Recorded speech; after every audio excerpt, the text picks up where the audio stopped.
All during the year, we always hear about our founding fathers. When it's time to turn our Constitution into a living document that can be altered to fit the whims of the fringe, our founders are reduced to out-of-touch rich white guys who knew nothing about our world today or its issues. So, who were these rich white guys? You'd think from listening from the left, these men spent their whole lives delegating from a mansion or country club. By signing the Declaration of Independence on July 4, 1776, these men didn't have time to pat themselves on the back and count their money. They became fugitives. The Declaration of Independence was read aloud once more, and debate resumed. Though Jefferson was the best writer of all of them, he had been somewhat verbose. Congress hacked away the excess. They did a good job, as a side-by-side comparison of the rough draft and final text shows. A total of 86 alterations were made. Almost 500 words were eliminated, leaving 1,337. At last, after 3 days of wrangling, the document was put to a vote. Here in this hall, Patrick Henry had once thundered, "I am no longer a Virginian, sir, but an American." But today, the loud, sometimes bitter argument stilled, and without fanfare, the vote was taken from north to south by colonies, as was the custom. On July 4, 1776, the Declaration of Independence was adopted. There were no trumpets blown. No one stood on their chair and cheered. The afternoon was waning, and Congress had no thought of delaying the full calendar of routine business on its hands. For several hours, they worked on many other problems before adjourning for the day.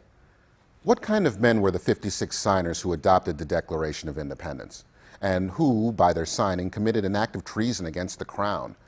To each of you, the names Franklin, Adams, Hancock, and Jefferson are the most familiar household words. However, most of us know nothing of the other signers. Who were they? What happened to them? I imagine that to many of you, you'll be surprised at some of the names not there. George Washington, Alexander Hamilton, Patrick Henry, all were elsewhere. Ben Franklin was the only real old man. 18 were under 40, 3 were in their 20s. Of the 56, almost half, 24, were judges and lawyers. 11 were merchants, 9 were landowners and farmers, and the remaining 12 were doctors, ministers, and politicians. With only a few exceptions, such as Samuel Adams of Massachusetts, these were men of substantial property. All but 2 had families. The vast majority were men of education and standing in their communities. They had economic security, as few men had in the 18th century. Each had more to lose from revolution than he had to gain by it. John Hancock, one of the richest men in America, already had a price of 500 pounds on his head. He signed in enormous letters so that His Majesty could now read his name without glasses and could now double the reward. Ben Franklin wryly noted, "Indeed, we must all hang together. Otherwise, we shall most assuredly hang separately."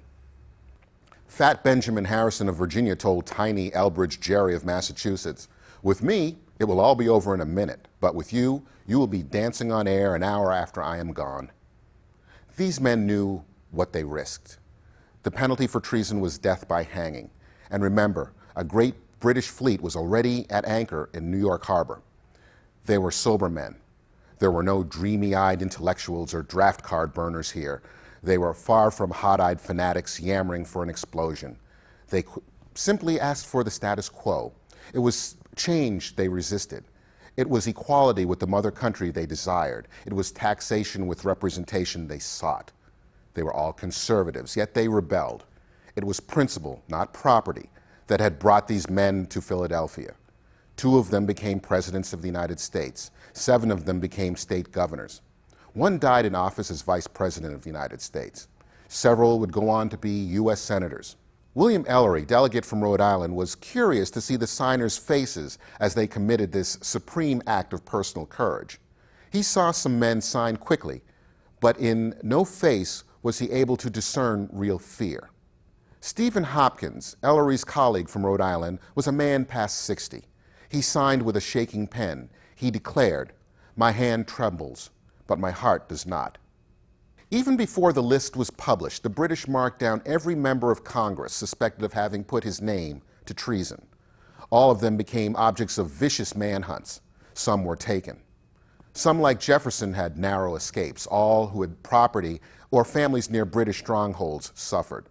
Francis Lewis, New York delegate, saw his home plundered and his estates in what is now known as Harlem completely destroyed by British soldiers. Mrs. Lewis was captured and treated with great brutality.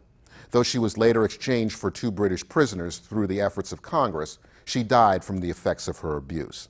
William Floyd, another New York delegate, was able to escape with his wife and children across Long Island Sound to Connecticut, where they lived as refugees without income for 7 years. When they came home, they found a devastated ruin. Phillips Livingstone had all his great holdings in New York confiscated and his family driven out of their home. Livingstone died in 1778, still working in Congress for the cause. Lewis Morris, the 4th New York delegate, saw all of his crops, timber, and livestock taken. For 7 years, he was barred from his home and family. John Hart of Trenton, New Jersey, risked his life to return home to see his dying wife. Hessian soldiers rode after him, and he escaped into the woods. While his wife lay on her deathbed, the soldiers ruined his farm and wrecked his homestead. Hart, 65, slept in caves in the woods as he was hunted across the countryside. When at long last, emancipated by hardship, he was able to sneak home, he found his wife had already been buried and his 13 children taken away. He never saw them again. He died a broken man in 1779 without ever finding his family. Dr. John Witherspoon, signer, was president of the College of New Jersey, later called Princeton. The British occupied the town of Princeton and billeted troops in the college. They trampled and burned the finest college library in the country. Judge Richard Stockton, another New Jersey delegate signer, had rushed back to his estate in an effort to evacuate his wife and children. The family found refuge with friends, but a sympathizer betrayed them. Judge Stockton was pulled from his bed in the night and brutally beaten by the arresting soldiers. Thrown into a common jail, he was deliberately starved. Congress finally arranged for Stockton's parole, but his health was ruined. The judge was released as an invalid when he could no longer harm the British cause. He returned home to find his estate looted and did not live to see the triumph of the Revolution. His family was forced to live off charity.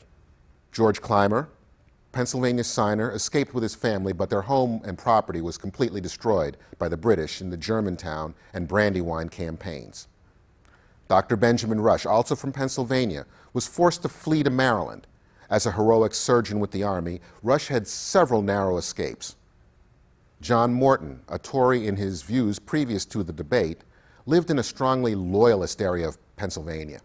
When he came out for independence, most of his neighbors and even some of his relatives ostracized him. He was a sensitive and troubled man, and many believed this action killed him. When he died in 1777, his last words to his tormentors were, "Tell them that they will live to see the hour when they shall acknowledge it to have been the most glorious service that I have rendered to my country." William Ellery, Rhode Island delegate, saw his property and home burned to the ground. Thomas Lynch Jr., South Carolina delegate, had his health broken from privation and exposures while serving as a company commander in the military. His doctors ordered him to seek a cure in the West Indies, and on the voyage, he and his young bride were drowned at sea.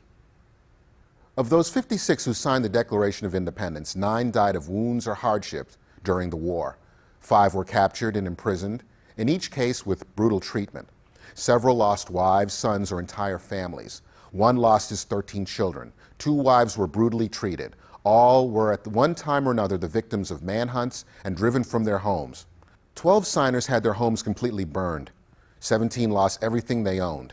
Yet not one defected or went back on his pledged word. Their honor and the nation they sacrificed so much to create is still intact. And finally, there is the New Jersey signer Abraham Clark. He gave 2 sons to the officer corps in the Revolutionary Army. They were captured and sent to the infamous British prison hulk afloat in New York Harbor known as the Hell Ship, Jersey, where 11,000 American captives were to die. The younger Clarks were treated with a special brutality because of their father. One was put in solitary with no food. With the end almost in sight and with the war almost won, no one could have blamed Abraham Clark for seceding to the British request when they offered him his sons' lives if he would recant and come out for the king in Parliament. The utter despair in this man's heart, the anguish in his very soul, must reach out to every one of us down through the 200 years with this answer: no.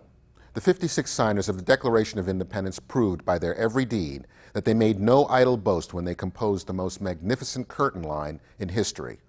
And for the support of this declaration, with a firm reliance on the protection of the divine providence, we mutually pledge to each other our lives, our fortunes, and our sacred honor.